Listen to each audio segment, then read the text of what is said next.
Page number 246 દાખલા number 4 અને એની અંદર રકમમાં તમને 3 દાખલા આપેલા છે અને એમાંથી પહેલો દાખલો હું કરી રહ્યો છું. તમને અલગ અલગ 3 દાખલા આપ્યા છે.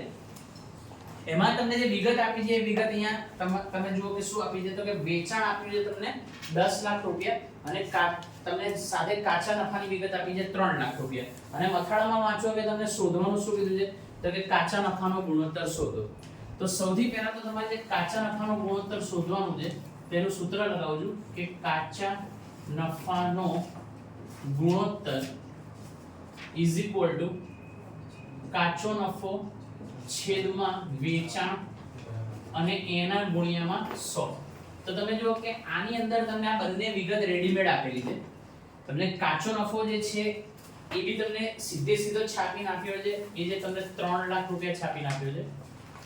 છેદમાં તમને જે વેચાણ આપ્યું છે એ તમને 10 લાખ રૂપિયા આપ્યું છે અને એના ગુણ્યામાં તમે કરશો 100. તો તમે આટલી પ્રોસિજર કેલ્ક્યુલેટરની મદદથી સોલ્વ કરશો તો તમારો જવાબ કેટલો આવે છે 30%. તમારો જવાબ આવશે 30. અને ટકા આપણે દર્શાવવાના કારણ કે 100 થી ગુણાકાર કરેલો છે એટલે જવાબ કઈ રીતે બતાવીશું આપણે ટકામાં, એટલે કે 30%. તો આ થયો તમારો પહેલો દાખલો અહીંયા ક્લિયર થયો. બીજો દાખલો જે છે એની અંદર તમને કાચા નફાનો ગુણોત્તર તમને શોધવાનો કીધું છે. તો કે કાચા નફાનો ગુણોત્તર ઇઝ ઇક્વલ ટુ સૂત્ર છે તમારું કાચો નફો છેદમાં વેચાણ અને એના ગુણ્યા 100. તો હવે તમે દાખલાની અંદર તમને જે માહિતી આપી છે એની અંદર તમે જુઓ કે તમને આપેલું શું છે. તો એની અંદર તમને વેચાણ આપેલું છે 20 લાખ રૂપિયા, વેચાણ પરત આપેલું છે 2 લાખ રૂપિયા, સોરી વેચાણ તમને આપેલું છે 15 લાખ રૂપિયા અને વેચેલ માલની પડતર આપી છે 12 લાખ રૂપિયા. બે વિગત તમને આપી છે. તો તમને એની અંદર વેચાણ જે છે તમને રેડીમેડ આપેલું છે. વેચાણ કેટલું કીધું 15 લાખ, તો એ તમને રેડીમેડ આપેલું છે. પણ તમને કાચો નફો જે છે એની વિગત તમને સીધી આપી નથી. પણ એની જગ્યાએ શું આપેલું છે તો કે વિગત છાપી છે તમને વેચેલ માલની પડતર 12 લાખ રૂપિયા. તો આપણે શું કરીશું તો સૌથી પહેલા તો અહીંયા 2-3 લાઈન છોડીને તમને સૌથી પહેલા તો કાચો નફો જે છે એ શોધી લઈએ છે આપણે. તો કે કાચો નફો કઈ રીતે મળશે તો કે વેચાણ માઈનસ વેચાણ પડતર કરવાથી તમને શું મળી જશે કાચો નફો. આ સૂત્ર તમને યાદ હોવું જોઈએ કે જો તમને વેચાણ અને વેચાણ પડતર આપ્યું હોય તો બેની બાદબાકી કરવાથી કાચો નફો મેળવી શકાય છે. અને તમને વેચાણ કેટલું આપ્યું છે તમને તો કે 15 લાખ રૂપિયા. વેચાણ પડતર કેટલી આપી છે તમને તો કે વેચાણ પડતર તમને આપી છે તમને 12 લાખ રૂપિયા. તો તમને કાચો નફો તમારો કેટલો થયો કહેવાય તો 3 લાખ રૂપિયા તમારો કાચો નફો થયો. તો એને આપણે અહીંયા વાપરી લઈએ. કાચો નફો કેટલો છે તમારો 3 લાખ છેદમાં વેચાણ કેટલું હતું 15 લાખ અને એના ગુણ્યા 100. હવે આટલી પ્રોસિજર તમે કેલ્ક્યુલેટરમાં કરો અને મને જવાબ કહો કે શું જવાબ આવે છે. તો 15 દુની 30 અને બધા મીંડા કટ થાય છે એટલે કે 20% જવાબ આવે છે. બરાબર. તમે જુઓ કે સૌથી પહેલા તો આ જે છે એમાં આમાં ફેર શું હતો તો આની અંદર તમને કાચો નફો અને વેચાણ બંને વિગત રેડીમેડ તૈયાર આપેલી હતી. જ્યારે આ દાખલાની અંદર તમને વેચાણ વાળી વિગત આપેલી હતી પણ કાચો નફો જે છે ડાયરેક્ટ આપ્યો નહોતો, એ શોધવાનો હતો. તો કઈ રીતે શોધ્યો તો આ રીતે શોધ્યો. વેચાણ માઈનસ વેચાણ પડતર કરીને કાચો નફો લઈ આવ્યા અને પછી એ જ રીતે ગણી મૂક્યો. જે રકમમાં ધ્યાન આપો. રકમની અંદર સૌથી પહેલા તો એવું કીધું છે કે વેચાણ અહીંયા તમારા માટે રકમ લખી આપી તો ખબર પડે કે વેચાણ તમને કેટલું આપ્યું છે તો કે 20 લાખ રૂપિયા આપ્યું છે. પછી બીજું શું આપ્યું છે તમને તો કે વેચાણ પરત આપ્યું છે 2 લાખ રૂપિયા. વેચાણ પરત 2 લાખ. ત્રીજી વિગત શું છે તો કે શરૂઆતનો સ્ટોક. તો શરૂઆતનો સ્ટોક આપેલો છે 2,50,000. પછી આપેલું છે ખરીદી કેટલાની છે તો કે 12 લાખ રૂપિયાની ખરીદી. પછી જે આખરનો સ્ટોક તો આખરનો સ્ટોક કેટલો આપેલો છે તમને 3,50,000. પછી જે ખરીદીના ખર્ચા એ તમને 50,000. આટલી તમને વિગત આપેલી છે અને તમને એવું કીધું છે કે કાચો નફાનો ગુણોત્તર શોધો. શું શોધો કાચા નફાનો ગુણોત્તર. તો સૌથી પહેલા તો ધ્યાનથી સમજજો. અહીંયા ગાડી આપણે પહેલા તો સૂત્ર વાપરીએ છીએ કે કાચા નફાનો ગુણોત્તર ઇઝ ઇક્વલ ટુ શું સૂત્ર છે તો કે કાચો નફો છેદમાં ચોખ્ખું વેચાણ અને એના ગુણ્યા 100. તો તમને એમ થાય કે અહીંયા ચોખ્ખું વેચાણ કેમ નહોતું લખ્યું, અહીં ચોખ્ખું વેચાણ કેમ નહોતું લખ્યું?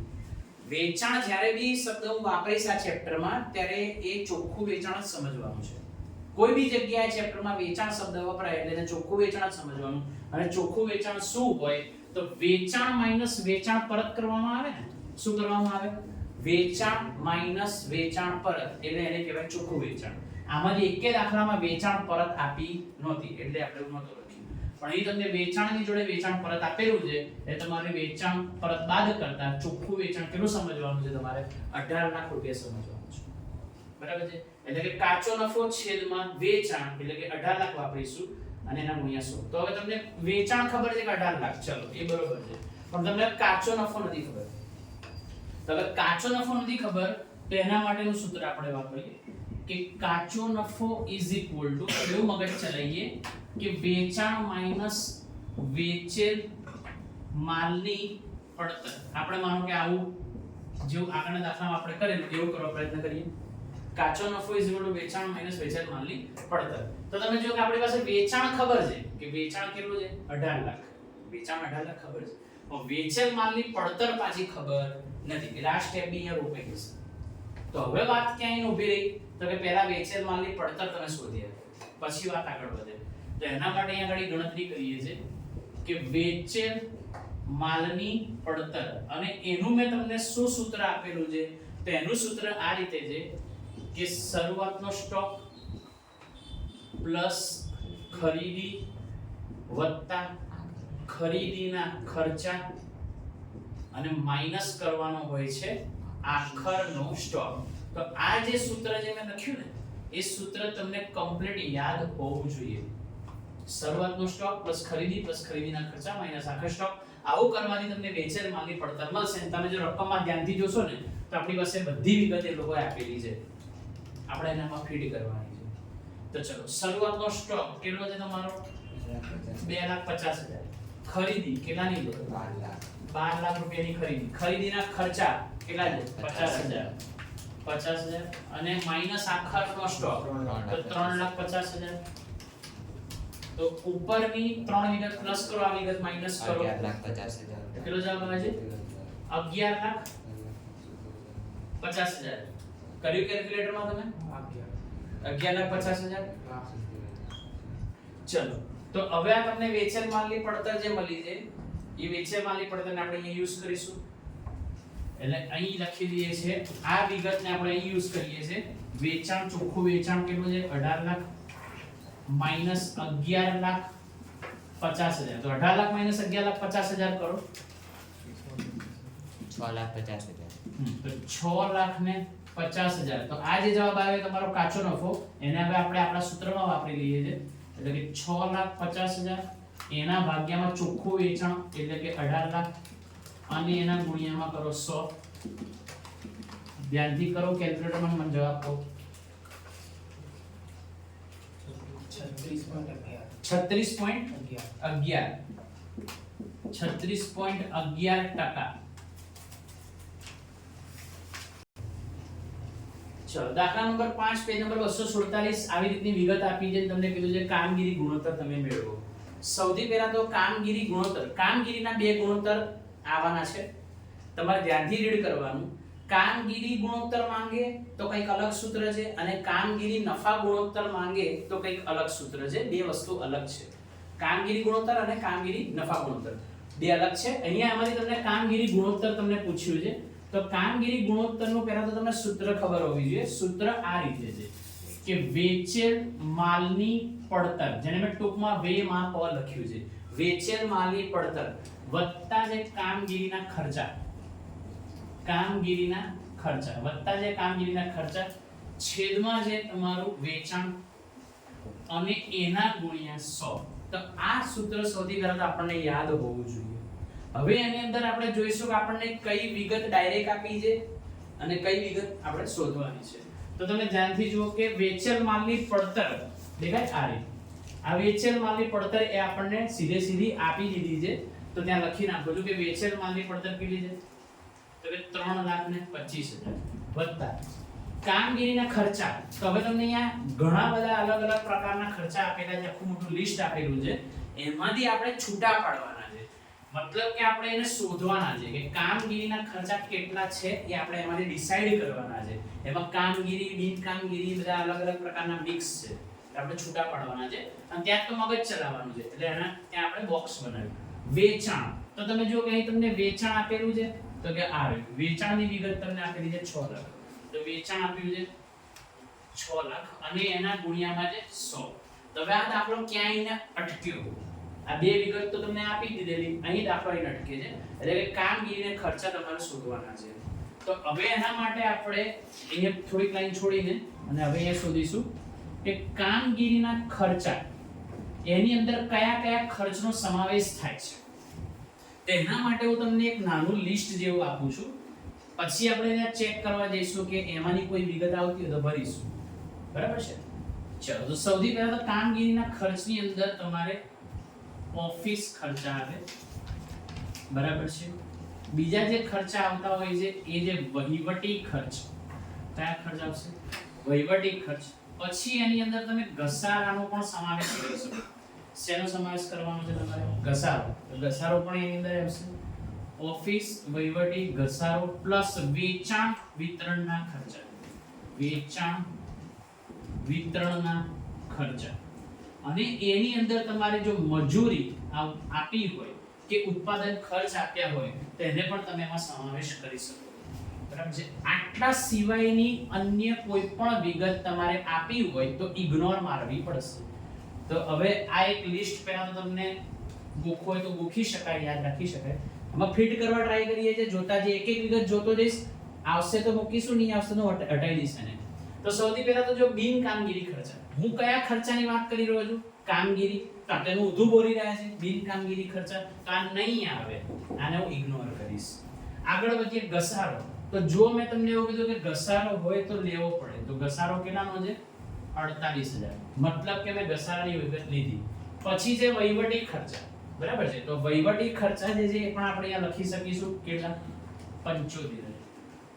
આગળ વધીએ. આ વેચાણ, તો ત્યાં વપરાશ આપણે ત્યાં ખર્ચની વાત કરીએ છીએ. કરવેરાનો દર એ ન આવે. કેમ ન આવે ને ન વપરાય? કારણ કે એ તમારો કામગીરી ખર્ચ નથી, એ તમારો નાણાકીય ખર્ચ છે, તો એ ન આવે. ચલો આગળ વધીએ. વ્યાજ ડિવિડન્ડની ઉપજ, તો એ પણ ન આવે. કેમ ન આવે એનું રીઝન? તો એ ઉપજ છે, એટલે કે આવક છે. હું તો અહીં ખર્ચની વાત કરી રહ્યો છું, એટલે એ પણ ઇગ્નોર થશે. આગળ વધીએ. વેચાણના ખર્ચા. હા, તો અહીંયા જો મેં કીધું વેચાણ વિતરણના ખર્ચા એ લઈ શકાય, એટલે અહીંયા લખીશું આપણે 52,000. પછી આગળ વધીએ. વેચેલ માલની પડતર. તો વેચેલ માલની પડતર જે છે તે એ ઓલરેડી આપણે અહીં વાપરવાની છે. વેચેલ માલની પડતર એટલે એ ઓલરેડી આપણે લઈ લીધી છે. નાણાકીય ખર્ચ. આ લિસ્ટમાં આપણે કામગીરી ખર્ચ જોઈએ છે, નાણાકીય ખર્ચ જોઈતા નથી, તો એને આપણે ઇગ્નોર કરવાના છે. બરાબર છે? તો આવી રીતે લિસ્ટમાં મિક્સ ખર્ચા આપેલા, એમાંથી મેં છૂટા પાડ્યા કે મારા કામગીરી ખર્ચ એમાંથી કેટલા છે. જો આપણે બનાવેલા લિસ્ટમાં કંઈ બાકી રહી જતું હોય તો 0 મૂકી દેવાનું. અને હવે પ્લસ કરી આપો મને આટલું. 1,75,000. હા, તો 1,75,000 જે તમારો જવાબ આવ્યો એ તમારો આવે છે કામગીરી ખર્ચનો જવાબ, જેને હું ત્યાં વાપરવાનો છું. 1,75,000. અને હવે આ દાખલાને આગળ વધારીએ અહીંયાથી, તો ઉપર શું જવાબ આવે છે તમારો? બેનો સરવાળો કરશો એટલે કેટલો જવાબ આવે છે? 5 લાખ. ભાગ્યા કેટલા થાય છે? 6 લાખ. તો 5 લાખ ભાગ્યા 6 લાખ ગુણ્યા 100. અને મને કરીને મને જવાબ કહો, શું જવાબ આવે છે? 83.33%.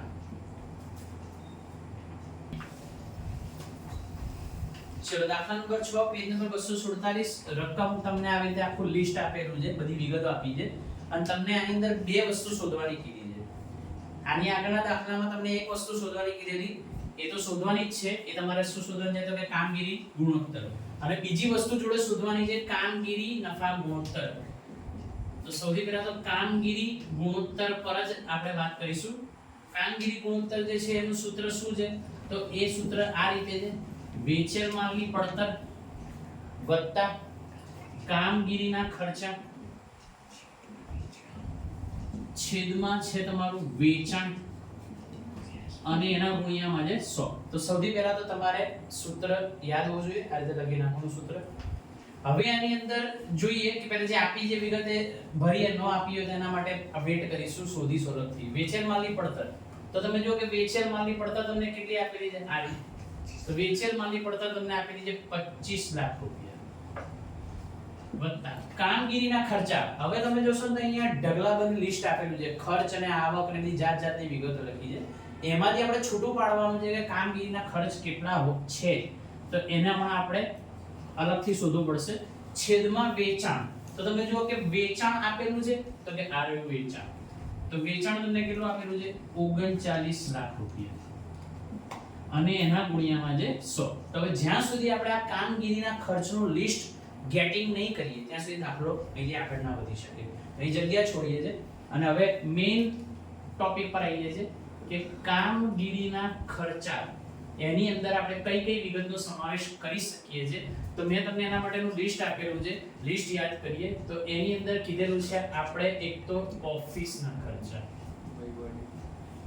બીજા મેં તમને કીધા છે વહીવટી ખર્ચા બરાબર છે પછી જે વેચાણ વિતરણના ખર્ચા વેચાણ વિતરણ ખર્ચા પછી મેં તમને કીધેલું છે કે ઘસારો હોય તો એ લઈ શકાય એની જોડે મેં તમને ઉત્પાદનના ખર્ચા કે મજૂરી પણ લઈ શકાય મેં તમને એવું પણ કીધું છે બરાબર છે તો તમારે સૌથી પહેલા તો આટલું તમને લિસ્ટ બેઝિકલી યાદ હોવું જોઈએ અને હવે એમાં આપણે જસ્ટિફાઈ કરીશું કે એમાંથી કઈ વિગત આપી છે ત્યાં લખતા જઈશું તો સૌથી પહેલા તો અહીંથી જોઈએ કે આપણને શું આપ્યું છે વેચાણ ખર્ચા તો એ આપણે અહીંયા વેચાણ ખર્ચમાં લખી શકીશું તો વેચાણ વિતરણના ખર્ચ તમારે કેટલા સમજવાના છે તો કે 75000 પછી અકસ્માતથી નુકસાન તો ભાઈ અકસ્માતથી નુકસાનને ન લઈ શકાય કેમ ન લઈ શકાય એક સિમ્પલ રીતે એવું બી કહી શકો કે આ લિસ્ટમાં નથી એટલે ના લઈ શકાય અને એ કોઈ ખર્ચ નથી બરાબર છે આપણે કોઈ જાણી જોઈને કરેલો ખર્ચ નથી કે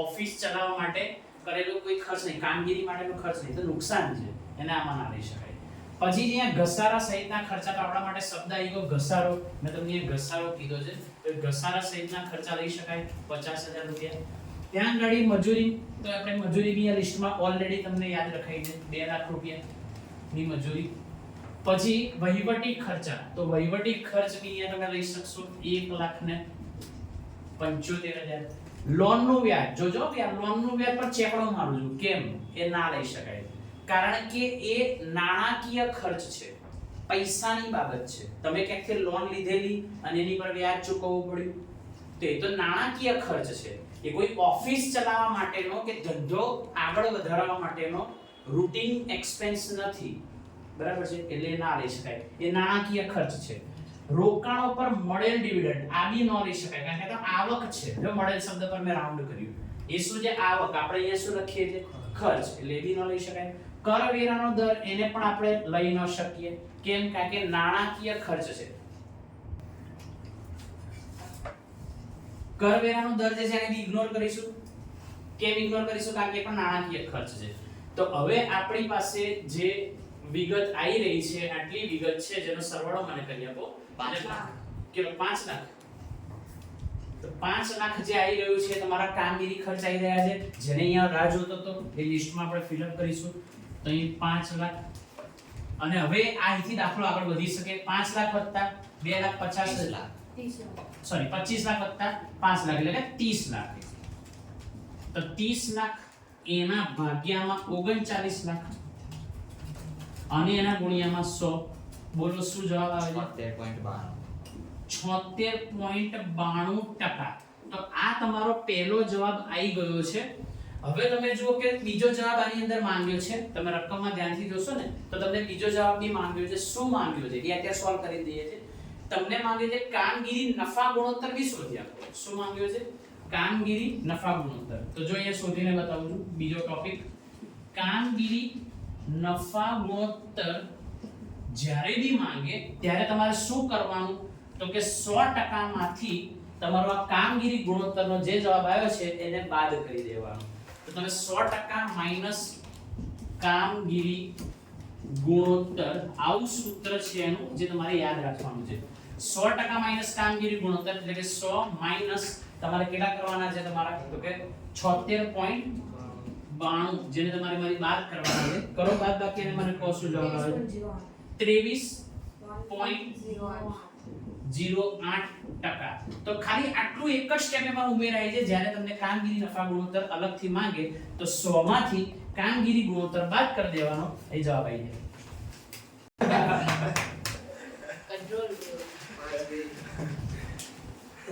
ચલો દાખલા નંબર 8 પેજ નંબર 247.